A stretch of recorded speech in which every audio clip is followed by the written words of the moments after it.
Kalau pakai ilmu tasawuf lebih canggih lagi. Al-alam minni wa ana min Allah. Kata baginda Nabi Muhammad SAW dalam ilham yang diterima oleh para aulia, alam itu dariku, semua penemuan-penemuan itu semua dari nurku. Al-ilmu nurun, ilmu itu nur. Maka ilmu mau handphone apa semua dari nur Nabi Muhammad SAW. Maka nur berarti ilmu. Nggak ada nur Nabi Muhammad SAW, alam ini nggak ada. Maka dikatakan la taqumus sa'a hatta la yuqalu fil ardi Allahu Allah. Tidak terjadi di dunia kiamat sampai tidak ada lagi nur yang berkata Allah Allah. Dalam ilmu tasawuf disebut nur Muhammad sallallahu alaihi wasallam, ya. Maka kajian Nur Muhammad itu nopang orang-orang yang menemukan kemajuan tapi lupa sama Allah, ya. Indonesia maju kok, Pak. Cuma majunya belum rata, baru di Jakarta aja, di Bandung aja gitu, baru Surabaya doang. Indonesia ini terlalu besar, Bapak Ibu. Kemajuan Indonesia bukan di peradaban teknologi. Kemajuan Indonesia di peradaban rohani. Coba perhatikan. Yang pertama tadi, kita ini gampang lalai. Padahal belajar ilmu iman ini wajib. Jangan khawatir, ini 3 hari ini saya baca hadis yang mau saya sebutkan ini sudah 3 kali, Pak. Masih ingat Nabi pernah berkalam, tidurnya orang alim lebih baik daripada sholatnya orang jahil.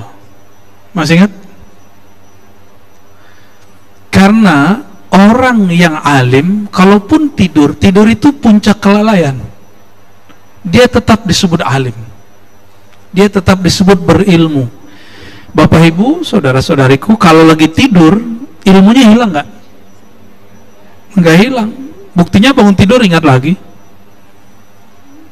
Dan biasanya kalau rohaninya tajam, ke bawah ke alam mimpi. Maka sebelum tidur jangan pegang handphone segala macam, ya.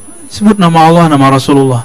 Kalau ingin ketemu Rasulullah, sholawat, baca nama Rasulullah sebelum tidur.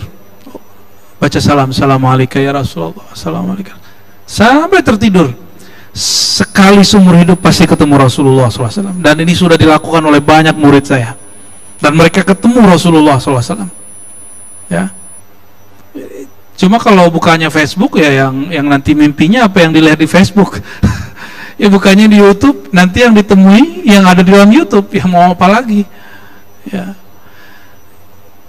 Jadi yang mesti yang tetap itu ilmu.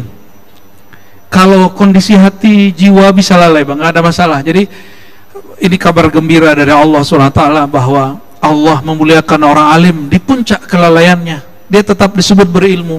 Seandainya orang yang lalai ini meninggal, maka dia masih disebut berilmu, la ilaha illallah, ya.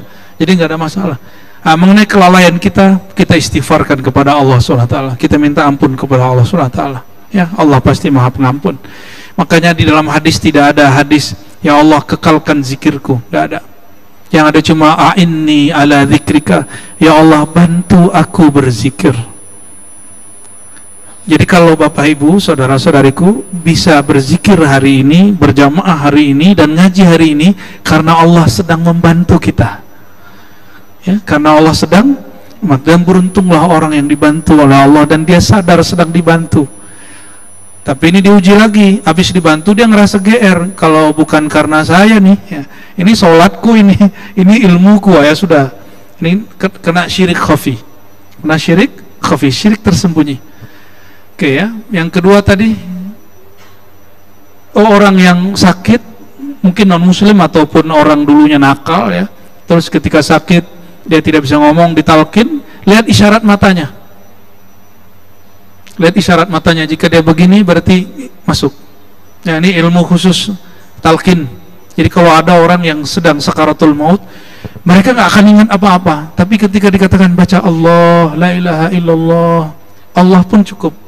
Allah, pakai bahasa Indonesia juga boleh, Tuhanku Allah, ya, Rabbi Allah, atau katakan Allah Ahad. Orang udah keluh, nggak bisa baca, lalu dikasih isyarat matanya, sudah dihitung beriman, ya. Ada lagi? Satu lagi. Saudariku bernama Iva bertanya, kita umat Islam yang terakhir mengapa jadi umat yang terbelakang? Karena umat Islam yang dibahas hanya fikih dan ikhtilaf, akhirnya meninggalkan sains atau ilmu pengetahuan. Apa yang harus dilakukan oleh umat Islam agar menjadi maju, Pak Ustadz? Ini kalimat yang membuat orang Islam sering patah semangat dan mengambil jalan pintas. Kenapa umat Islam tidak maju? Benar. Emang umat Islam gak maju? Majulah. Datanglah ke Abu Dhabi, ya kan? Lebih maju dari Eropa. Ya. Saya dapat kalam dari kawan saya, Buya, kita ini jangan jadi budak. Biarlah mereka menemukannya, kita yang pakai, katanya. Waduh, itu menghibur diri, ya. Tapi saya nggak ngomong gitu, Bapak Ibu. Jangan sampai kalimat tadi, kok kita sibuk dengan khilafiyah, kok kita enggak ini. Loh, emang kalau di masjid saya harus ngajarin komputerisasi, saya harus mengajarkan digitalisasi, harus ngajarin cara melekul ini melekul itu ke beliau ngajinya nih, ke Pak Dokter. Enggak, justru Pak Dokter udah ngelewatin itu. Ini beliau ini dokter jantung, Pak, dan 3 spesialisasi, udah ngelewatin kemajuan itu, sekarang pengen duduk di masjid. Jadi kita ini terlalu mudah dipatahin orang. Yang bisa bikin pesawat siapa, yo? Pak B.J. Habibie. Diakui di Jerman, Pak, ilmunya sampai hari ini dipakai. Oh, kok dulu Khwarizmi? Iya. Sekarang yang antum lihat di luar negeri itu semua efek dari mereka. Maka kemajuan mereka itu kemajuan umat Muhammad SAW. Umat Muhammad itu 2, umat dakwah, umat ijabah. Umat yang belum menerima agama Nabi Muhammad SAW, tapi dia termasuk umat Nabi Muhammad SAW. Berkat penemuan Ibnu Sina, Khawarizmi, Al-Jabar, itu sekarang mereka pakai. Antum pakai ini sekarang karena handphone. Itu penemuan siapa? Ya, Ibnul Haytham. Sekarang yang dikembangkan. Maka kemajuan itu, kalau ada orang sekarang menemukan suatu, lalu orang lain mengembangkan, hak ciptanya tetap pada yang pertama, toh? Jadi hari ini yang kita lihat itu semua kemajuan umat Muhammad SAW. Cuma ada yang mengikuti syariatnya, ada yang tidak. Saya begitu, Pak, memandangnya. Kalau pakai ilmu akidah begitu. Kalau pakai ilmu tasawuf lebih canggih lagi. Al-alam minni wa ana min Allah.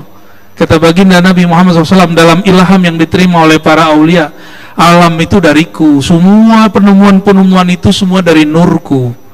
Al-ilmu nurun, ilmu itu nur. Maka ilmu mau handphone apa semua dari nur Nabi Muhammad SAW. Maka nur berarti ilmu. Nggak ada nur Nabi Muhammad SAW, alam ini nggak ada. Maka dikatakan la taqumu sa'atta la yuqalu fil ardi Allahu Allah. Tidak terjadi di dunia kiamat sampai tidak ada lagi nur yang berkata Allah Allah. Dalam ilmu tasawuf disebut nur Muhammad sallallahu alaihi wasallam, ya. Maka kajian Nur Muhammad itu nopang orang-orang yang menemukan kemajuan tapi lupa sama Allah, ya. Indonesia maju kok, Pak. Cuma majunya belum rata, baru di Jakarta aja, di Bandung aja gitu, baru Surabaya doang. Indonesia ini terlalu besar, Bapak Ibu. Kemajuan Indonesia bukan di peradaban teknologi. Kemajuan Indonesia di peradaban rohani. Coba perhatikan, ini bagian akhir yang mau saya sampaikan. Eropa besar. Besar Eropa, daratannya itu mereka daratan semua kecuali Inggris dan beberapa negara kecil. Itu negaranya lebih dari 30, pecah. Mereka nggak bisa damai dan gengsinya tinggi. Saya ketemu orang Swiss, dia ngejekin orang Perancis, poor country gitu ngomongnya, negara miskin, sok-sokan gitu, ya. Bangga-banggain Napoleon katanya, Napoleon Bonaparte apalah itu.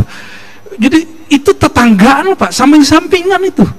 Ketemu orang Jerman ngejekin orang Swiss. Wah, ya. Indonesia punya kemajuan kesadaran rohani bahwa kita ini orang manusia tadinya satu. Indonesia yang seluas Eropa, logikanya kalau nggak disatukan dengan daratan, harusnya kita ini sulit bersatu. Eropa masih di darat udah 30-an negara. Gimana dengan Indonesia terpisah dengan pulau-pulau, kok masih bisa satu? Itu kemajuan, Bapak Ibu. Itu kemajuan. Jadi kemajuan itu jangan hanya dipahami teknologi. Ini kan pakai teknologi semua. Pakai teknologi semua. Indonesia sekarang udah mulai buat tank-tank baja kok, ya. Tapi memang karena negara ini terluas, untuk biaya demokrasi aja, ini pesta demokrasi, Pak. Satu orang berapa paling murah? Saya nyalek nih, satu orang berapa duit ngabisin? Kalau di Jakarta habis berapa? Ada 2M, 5M, 10M, ya Rob. Kalau di kampung, Pak, 1M masih bisa. Saya baru dari Sumatera Barat, 2 Mas Raya, ya, yang jadi bupatinya masih muda, di bawah saya dikit umurnya. Ternyata keturunan kerajaan, 2 kali memimpin. 2 kali memimpin, dan partainya unik, satu-satunya partainya Bu Mega yang menang di situ. Wah, tapi orangnya Islami, sangat kuat sekali, ya. Itu di sana, ya Masya Allah. Mau maju, itu antara 500 dan 1M, 500 juta dan 1M, itu nyalek di kota, di kabupaten. Saya nggak tahu kalau di Jakarta, ya. Kita ini terlalu banyak habis untuk itu. Coba lihat Bapak Ibu, Uni Emirat Arab ada pemilihan nggak? Arab Saudi ada pemilihan nggak? Mesir ada pemilihan? Ada. Makanya Mesir sulit bangun karena dana habis untuk demokrasi. Sama kayak kita. Sama kayak kita. Harusnya duit pesta demokrasi ini nggak tahu, harus ada undang-undang yang ngatur ini, bisa dipakai untuk bangun negeri. Nggak ada lagi orang miskin harusnya. Dengan 1 kali pesta demokrasi, itu nggak ada orang miskin 5 tahun. Duitnya itu gimana caranya? Jadi nggak usah khawatir, jangan terlalu patah hati dikatakan kok Islam nggak maju. Islam maju kok. Yang nggak maju sebagian orang Islam. Islamnya maju. Inna dina indallahil Islam. Islam selalu maju. Al-Islam ya'lu wa la yu'la alaih. Islam nggak pernah turun. Orang yang mengaku Islam yang dia turun. Kita ini belum pantas ngaku-ngaku benar-benar Islam. Maka jangan juga mengatakan Islam sekarang mundur. Enggak, yang mundur tuh ente, bukan Islamnya, ya. Allahumma sholli ala sayyidina Muhammad. Semoga kajian ini Allah istiqamahkan kebaikan, amin rabbal alamin. Wa sallallahu ala sayyidina Muhammad. Allahumma a'inna ala dzikrika wa syukrika wa husni ibadatik waj'alna ya Allah mimman mata wa huwa ya'lam la ilaha illallah. Ya Allah, kami hanya memohon satu hal, ya Allah. Jika Engkau ambil nyawa kami, Engkau pisahkan nyawa dengan badan kami, matikan kami dalam ilmu la ilaha illallah Muhammadur Rasulullah. Rabbana atina fid dunya hasanah wa fil akhirati hasanah wa qina adzabannar. Wa sallallahu ala sayyidina Muhammad walhamdulillahi rabbil alamin. Assalamualaikum warahmatullahi wabarakatuh.